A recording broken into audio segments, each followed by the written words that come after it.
রংপুরের মরিচ দিয়া বানা। আমি তো ভাজা মুড়ি খাই নাই। বাবা এই হালকা নাস্তা ভাজা মুড়ি দিছি, খাবার ব্যবস্থা পরে করে দিবান।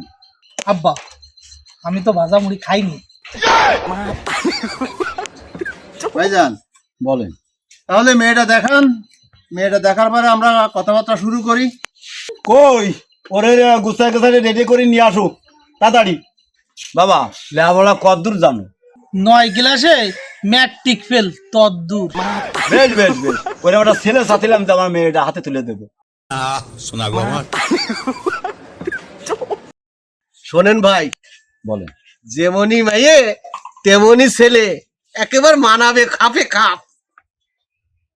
আরে তুমি যেরাম ছেলে চাইছিলে না, ঠিক সেই রকম একটা ছেলে এনে দিলাম, বুঝছেন?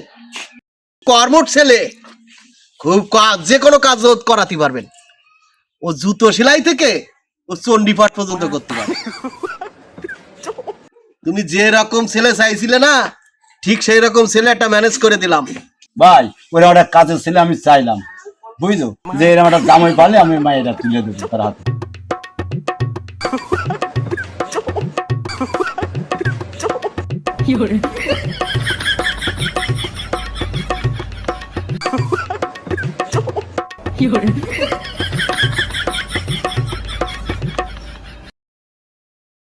ভাইজান তাহলে মেয়েটা আনতে বলি।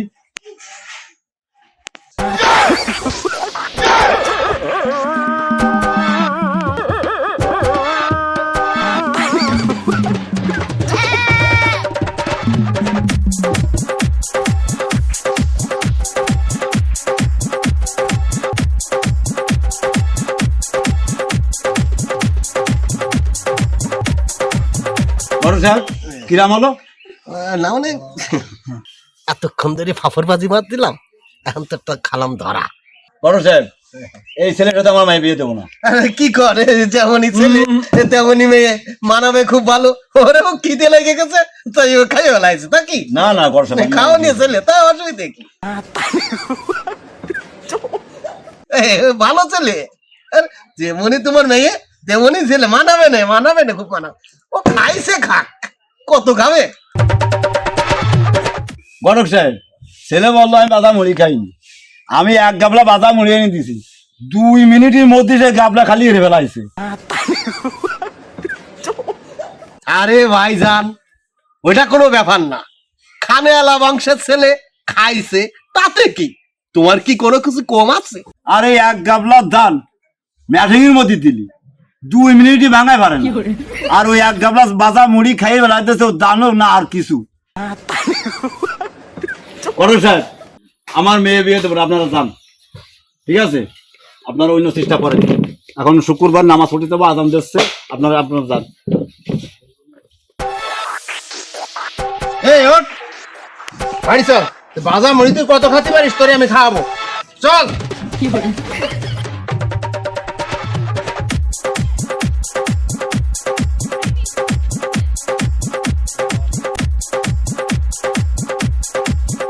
শোনেন রহমান ভাই, বহুত কষ্ট করে ম্যানেজ করিলাম, আমি কিন্তু বিয়ে দিয়ে থাই, আমি নায়ক ইলিয়াসে আমি বিয়ে দিছি, কোনো সমস্যা হয়নি।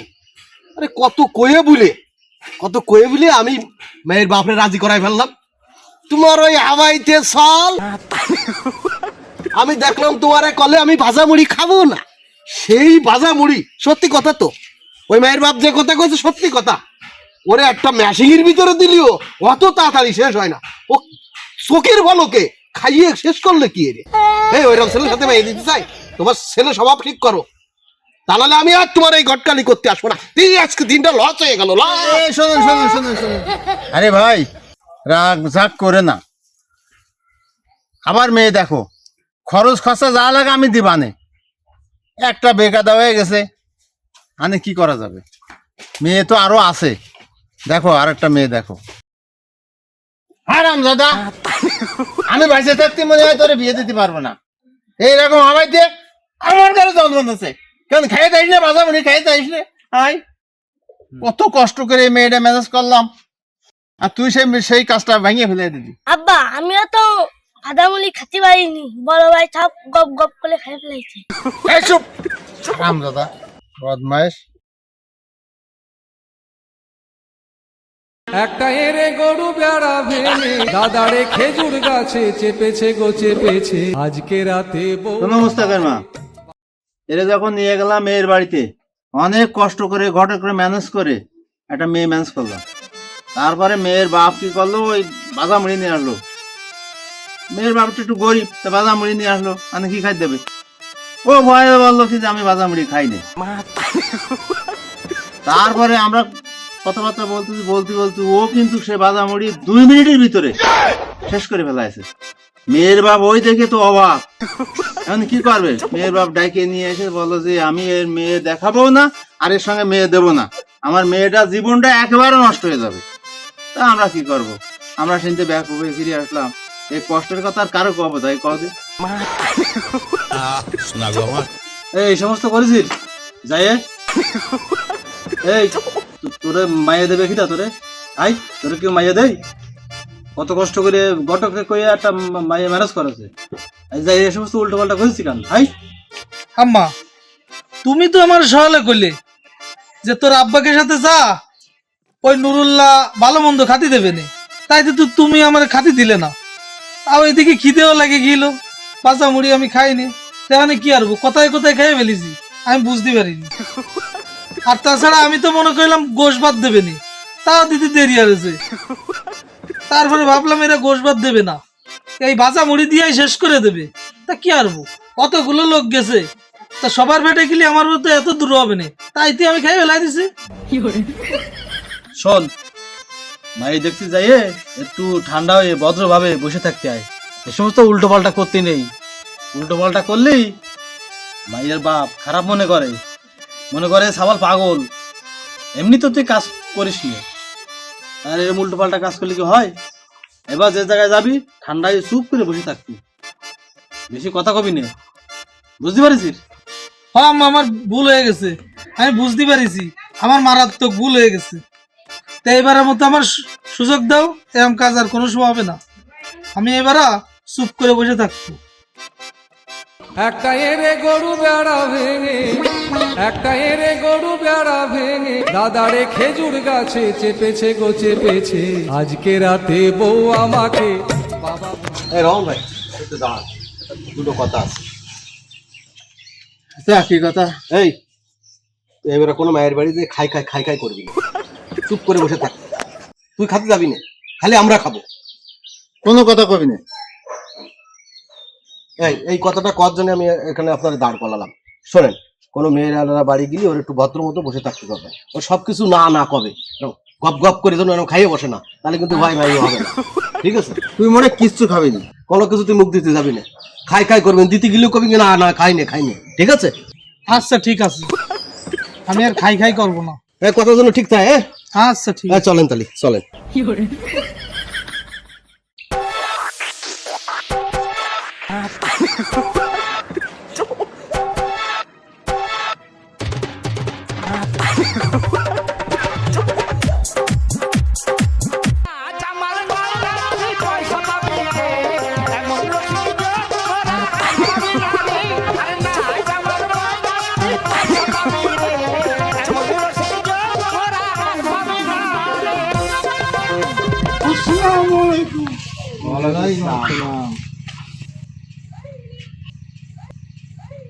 ভাই, আমার এই ভাইজিস ভাই বয়স 5 বছর, সেই আমার ভাই বিদেশ চলে গেছে। এখন আমার ভাইজিরে বিয়ে দেবো, দেওয়ার পর আমার ভাই বউ বিদেশ চলে যাবে। আচ্ছা ঠিক আছে। এই জন্য আমার ভালো একটা পাত্র দরকার। ও নিয়ে আপনার ভাবতে হবে না, আপনার ভাইজিকে আমি মেয়ের মতো দেখবো, আমি বৌমা মনে করবো না। শোনেন ভাইজান, কোনো চিন্তা করতে হবে না, এরা আছে খানদানি বংশ। এই বেড়া ওর আপন বিয়ের ধর্মশালা এমপিতে দাঁড়াইলো, জিততে পারিনি, অনেকে ভোট দিনই তাইতি, সামনের বেড়া হয়ে যাবেন। খুব খানদানি বংশ, মাইয়ে দেন, কোনো অসুবিধা হবে না। আর আমি তো আছি, আমিও দেখে শুনে রাখবো। মনে করেন কোনো সুবিধা অসুবিধা হলে আমিও খোঁজ খবর রাখবো, ঠিক আছে? আমি নায়ক ইলিয়াস কাঞ্চনের বিয়ে দিছি, তারা সুখে শান্তিতে আছে, এও সুখে শান্তিতে থাকবে, নাকি বলো?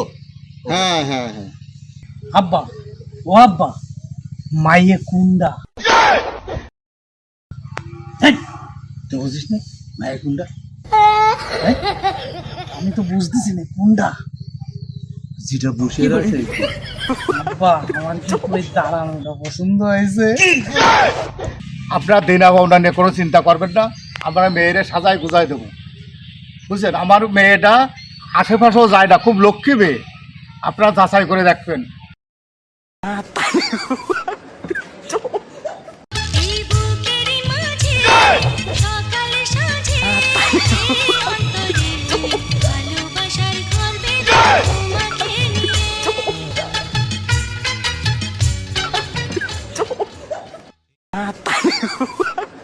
ঘটক সাহেব, আমার কিন্তু ওই দাঁড়ানোটা পছন্দ হয়েছে। চুপ কর হারাম দাদা, সাথী দিয়ে বাড়িয়ে কাজ করে বেলায় দেবাই, এই বিয়েটা ভাঙবি? না না না, আমি ওই মেয়েরাই বিয়ে করবো। এই বিয়েটা ভেঙে ফেলি। আরে কত সুন্দর ছেলে। ঘটক সাহেব, ছেলের মাথায় কি সমস্যা আছে? আমার মেয়ে থুয়ে মেয়ে মারে পছন্দ করতেছে। আরে না না, ওই মা মায়ের একরকম দেখা যাচ্ছে তো, তাই ভুল করে ওর মার কথা কয়ে বেলাইছে। ও অনেক সময় হয় এখনকার যুগে, ও নিয়ে আপনি কিছু মনে করেন না, ওরে আমরা বুঝোই ভালো আনি, ও সমস্যা না। আর খানদানি বংশ ছেলে, ও মাইয়ের মাহারে আর মায়ের একরকম ভাবিয়ে দিয়েছে। না না না না না না, আমার ওই দাঁড়ানোটাই লাগবে। ওরে হারামি, আরে ওইটা মাইয়ে না, ওইটা আছে মায়ের মা। আর যেটা বসে রয়েছে ওইটা আছে মাইয়ে। আমার তো মায়ের মারে পছন্দ হয়েছে। কি কয় না কয়? এই শুনলি না মেয়ে চাচা কি কলো? মেয়ের বা বিদেশে থাকে, তা তুই ওরে নিবি কি করে? হাই, আব্বা, তুমি ওই তালাক দিতে কও, আমি অত শত বুঝি না, আমি ওই মায়ের মারে বিয়ে করবো। শালা তুই মান সম্মান খাওয়াবে না। ঘটক সাহেব, আমরা বুঝতে পারিছি ছেলের মাথায় সমস্যা আছে, আপনারা ভার হয়ে যান, যান যান, ওঠেন, চলে যান, আপনারা তো আমরা ভাইজি দেবো না। ওঠেন ওঠেন ওঠেন ওঠেন ওঠেন। ভাইজান, এই আপনি একটু ভুল বুঝতেছেন, মানে ওর আসলে তেমন মাথা খারাপ না, ও কাজের ছেলে, খুব ভালো ছেলে, একটু ভুল বোঝাবুঝি করেন না, কাজটা করেন খুব ভালো হবে, খুব ভালো ছেলে, ভালো ছেলে, কাজটা করে ফেলেন। ভাইজান, আপনারা আমায় ক্ষমা করবেন, এরকম পাগল ছেলের সাথে আমার মেয়ে বিয়ে দেবো না। যে মেয়ে থেকে মেয়ের মারে পছন্দ করে সে জায়গায় আমরা কোনো সম্পর্ক করবো না। আপনারা আসতে পারেন। চল মা, ঘরে চল।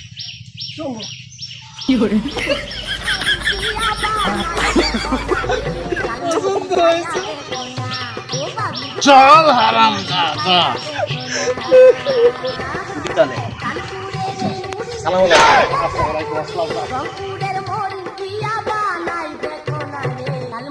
হ্যাঁ, এ পাগল ছাগল নিয়ে কোনো জায়গায় যাবেন না, আমি তো কিছু বললাম না।